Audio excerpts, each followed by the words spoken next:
Neelkanth laws में। छोटे से लौजपुर गांव में चरण रखते ही नीलकंठ का मन प्रसन्न हो गया। गांव के बाहर उत्तर दिशा में स्थित बावड़ी पर नीलकंठ एक वटवृक्ष के नीचे ध्यानस्थ मुद्रा में विराजमान हुए। सुबह के हल्के से उजाले में वर्षा से भीगी हुई हरी भरी धरती सुरम्य दिख रही थी। गांव की स्त्रियां बावड़ी में पानी भरने आ रही थी। पनिहारियों की नज़र एकाएक नीलकंठ पर पड़ी और सभी स्तब्ध होकर प्रभु के दर्शन में निमग्न हो गई। कितनी कृशकाया, फिर भी कितना तेजस्वी मुखारविंद, वे आपस में कहने लगी। निश्चित ही यह कोई राजकुमार लगता है, अथवा बड़े घर का बेटा पारिवारिक कलह के कारण ही घर छोड़कर निकल गया होगा, अन्यथा ऐसी सुकुमार अवस्था में इतना वैराग्य और ऐसी तपश्चर्या करने यह क्यों निकल गया होगा। नीलकंठ के वैराग्य से सभी द्रवीभूत होकर नीलकंठ के समीप आकर खड़ी हो गई। नीलकंठ ध्यानमग्न ही रहे। कुछ पलों में गांव के आश्रम के एक साधु पानी भरने बावड़ी के पास आ पहुँचे।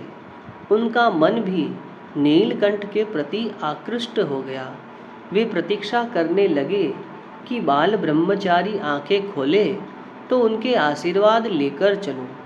काफ़ी समय बीत गया, किंतु नीलकंठ तो ध्यानमग्न ही रहे। अतः साधु बावड़ी में पानी भरने चले गए।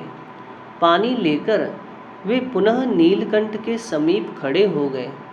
पानी की बड़ी गागर सिर पर रखे हुए वे नीलकंठ की आंखें खुलने की प्रतीक्षा कर रहे थे। जब नीलकंठ ने आंखें खोली तो मानो करुणा का अथाह सागर उमड़ पड़ा। वर्णी की प्रतिभा और तेजस्विता से साधु दिग्मूढ़ हो गए। उन्होंने गागर को भूमि पर रखकर प्रणाम किया और नीलकंठ से पूछा, ब्रह्मचारी जी, आप कहाँ से पधारे हैं? आपका शुभ नाम क्या है? आपके माता पिता कौन हैं? आपने वैराग्य क्यों लिया? आपके गुरु कौन हैं? यह सब जानने की मेरी अभिलाषा है। नीलकंठ ने मार्मिक हास्य करके कहा, साधुराम, त्यागी की जाति पाति देश स्नेही जन नहीं होते। तो यहाँ पर इस चित्र में भी हम देख सकते हैं कि पनिहारियाँ जो पानी भरने बावड़ी पर आई थी, वे सभी नीलकंठ को देखकर आश्चर्यचकित हो गई हैं। जो भवबंधन से हमें मुक्त करते हैं, उन्हीं को हम माता पिता और गुरु समझते हैं। मैं ऐसे ही गुरु की खोज में निकला हूँ। फिर नीलकंठ ने पूछा, साधुराम, आपका शुभ नाम क्या है? आप किसके शिष्य हैं? आपका संप्रदाय कौन सा है? मेरा नाम सुखानंद है महाराज। संत ने कहा, मेरे गुरु रामानंद स्वामी हैं। रामानुज मेरे दीक्षा के आचार्य हैं। इसी गांव में रामानंद स्वामी का आश्रम है और 50 संत इस आश्रम में रहते हैं। नीलकंठ ने रामानंद स्वामी के बारे में उत्कंठा से पूछा। सुखानंद जी ने कहा, रामानंद स्वामी अभी कच्छ गए हुए हैं, परंतु आप हमारे आश्रम में आइए।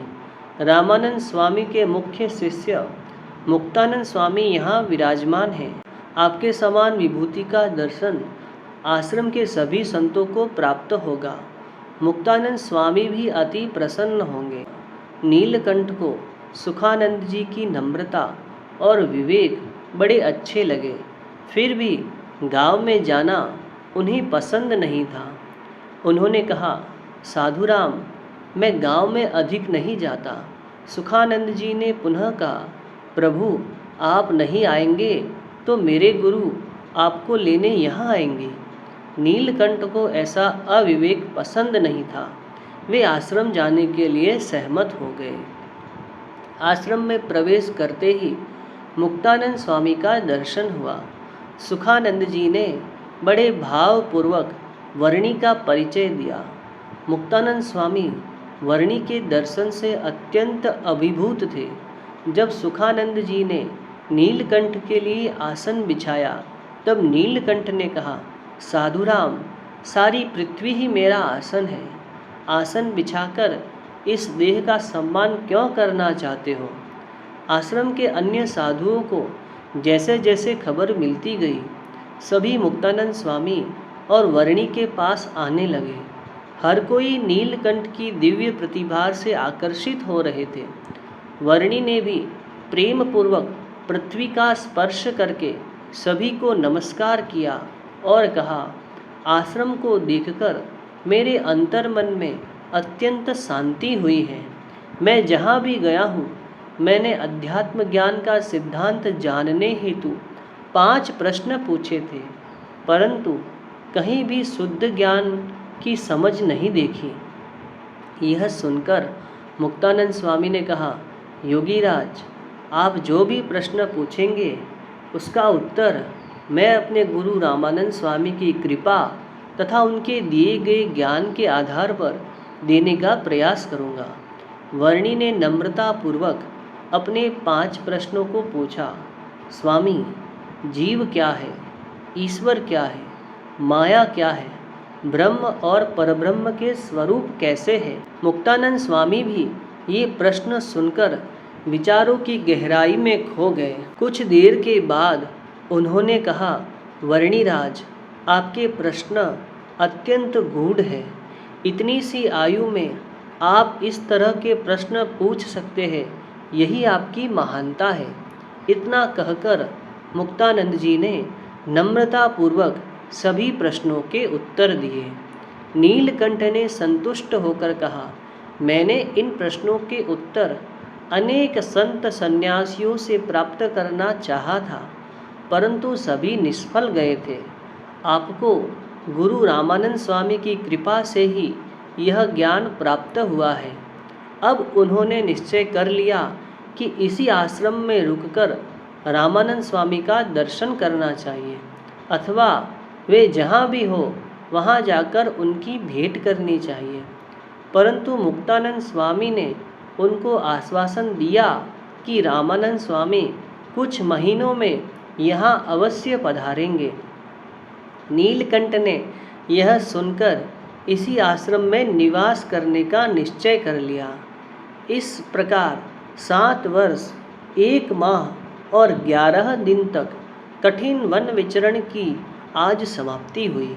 नीलकंठ आज तक कहीं नहीं रुके थे, परंतु आज गुजरात और भारतवर्ष के इतिहास का मानो स्वर्ण दिन था। वर्णिराज की अविरत यात्रा की पूर्णाहुति का यह ऐतिहासिक दिन था। इस प्रकार से गुजरात के आध्यात्मिक इतिहास की करवट बदलने का अमूल्य क्षण था। श्री स्वामीनारायण भगवान की जय।